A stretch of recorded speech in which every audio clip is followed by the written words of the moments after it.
साथियों नमस्कार। आज फिर मैं एक नया प्रेरक प्रसंग लेकर के आपके समक्ष उपस्थित हूँ। वीडियो को अंत तक ज़रूर देखें। आज की कहानी बिल्कुल हटकर के है। कहानी का जो शीर्षक है वो है पंच परमेश्वर। पंच परमेश्वर कहा गया है कि जहाँ 5 आदमी होते हैं वहाँ ईश्वर का वास होता है,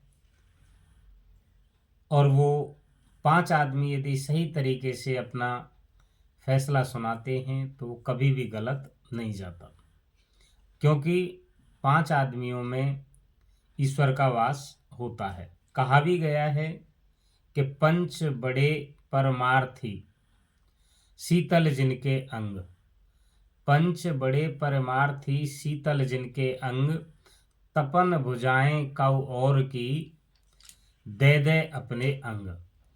पंच इतने विद्वान होते हैं कि वो अपने अंगों को दे करके भी, अपने अंगों को देने से मतलब अपना नुकसान उठा करके भी दूसरे की तपन को बुझाते हैं, अर्थात आग पर पानी डालते हैं। ऐसा ही एक किस्सा मैं आपके बीच सुनाने जा रहा हूँ। हुआ ये कि एक दिन भगवान भोलेनाथ और पार्वती भ्रमण पर निकले थे और वो किसी नगर से होकर गुजर रहे थे। मित्रों, जैसे ही उस नगर से होकर गुजर रहे थे तो वहाँ एक अथाई थी।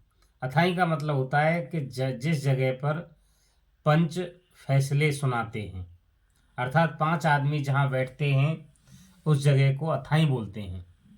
उस अथाई से होकर के गुजर रहे थे। भोले बाबा ने उस अथाई की तरफ जाकर के अपने सिर को झुकाया। पार्वती को बड़ा आश्चर्य हुआ कि आप तीनों लोकों के स्वामी हैं और आपको भी सिर झुकाने की आवश्यकता पड़ी है।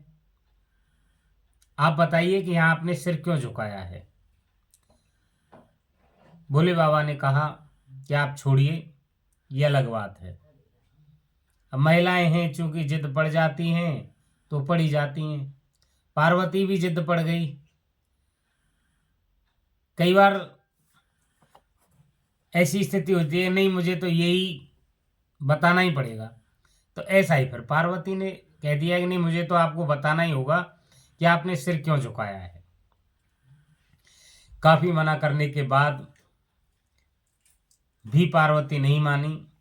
फिर उसने कहा कि तू नहीं मानेगी और समझेगी भी नहीं इस बात को, लेकिन फिर भी मैं आपको बताने का प्रयास कर रहा हूं। तो पार्वती को भोले बाबा ने एक सुंदर सी चिड़िया बना करके और किसी पेड़ पर बैठा दिया कि ये आप यहाँ से पूरे घटनाक्रम को देखते रहना कि मैंने यहाँ पर सिर क्यों झुकाया है। पार्वती ने कहा ठीक है। भोले बाबा ने और एक पड़ोसी जो अथाई थी, उस अथाई के बिल्कुल निकटस्थ एक पड़ोसी था और वो पड़ोसी हल चलाता था।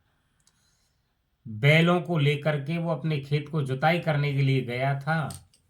भोले बाबा ने देखा और उसी का रूप धारण करके, पड़ोसी की हम शकल बन करके और उसी जैसे बैल बना करके, हल लेकर के भोले बाबा उसकी पत्नी के पास घर पर आ गया।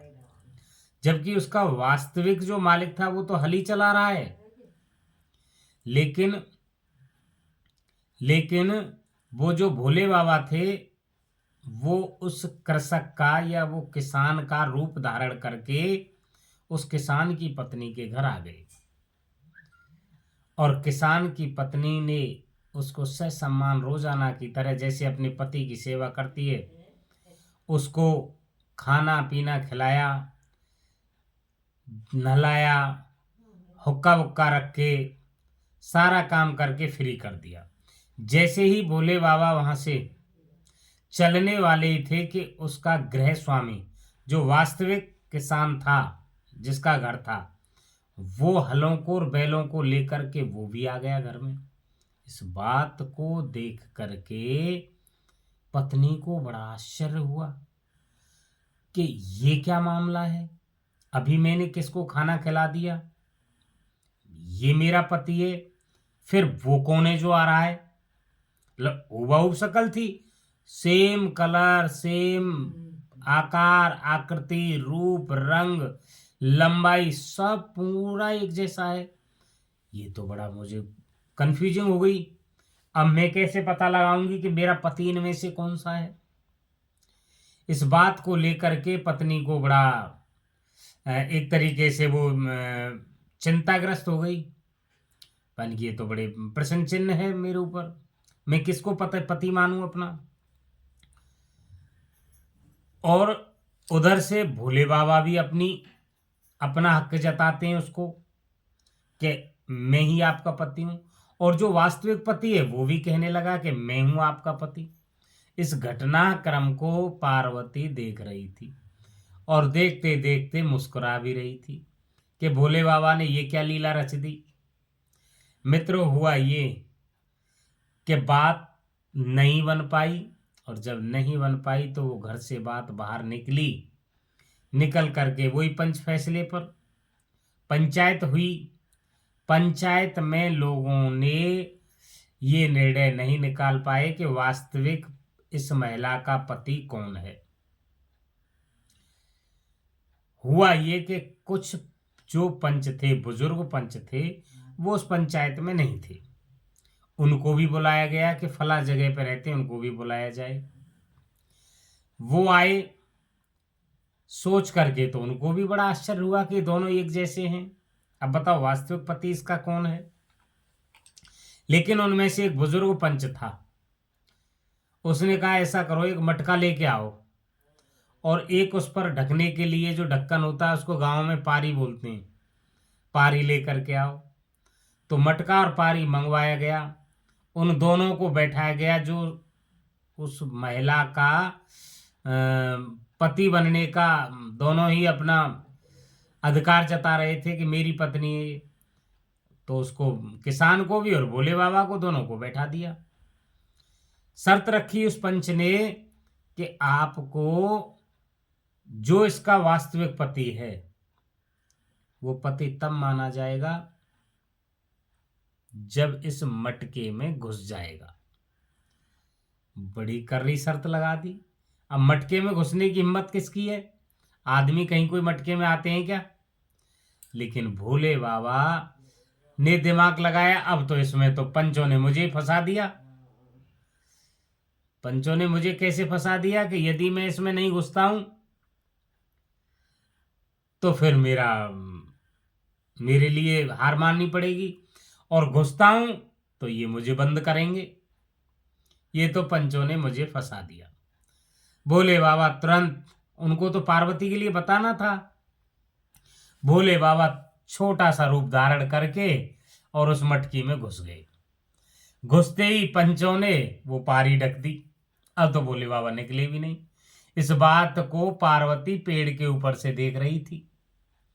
अरे तुमने तो मेरे भोले बाबा को मटकी में बंद कर दिया, ये तो बड़ा अन्याय हुआ।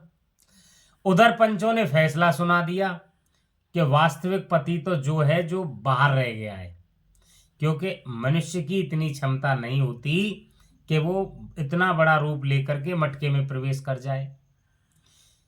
पंचों ने फिक्स कर लिया कि जो अंदर गया है वो तो कोई और बवाल है, वो तो कोई भूत प्रेत की घटना है, वो पति नहीं हो सकता। तो उसको तो पारी के ऊपर बंद कर दिया और गड्ढे में खोद कर बाहर फेंकने के लिए ले जाया गया। उधर पार्वती चिल्लाती चिल्लाती आई, बोले इसको पारी को हटाओ जिससे भोले बाबा बाहर आए। भोले बाबा, पारी को हटाया गया, पूरे घटनाक्रम को सुनाया गया। तब भोले बाबा ने पार्वती से कहा, क्या आपने देख लिया पंचों की महिमा। इसलिए कहते हैं कि पंच परमेश्वर होते हैं। पंच परमेश्वर इसीलिए होते हैं कि उन्होंने भगवान को भी बंद कर दिया। इसलिए मैंने इस अथाई पर सिर झुकाया था। साथियों, आपने मेरी कहानी को अंत तक सुना, इसके लिए आपको हृदय से बहुत बहुत धन्यवाद। एक बार प्यारा सा लाइक जरूर करें और कहानी को जिन्होंने सब्सक्राइब अभी तक नहीं किया है, मेरे चैनल को सब्सक्राइब नहीं किया है, वो चैनल को अवश्य सब्सक्राइब करें।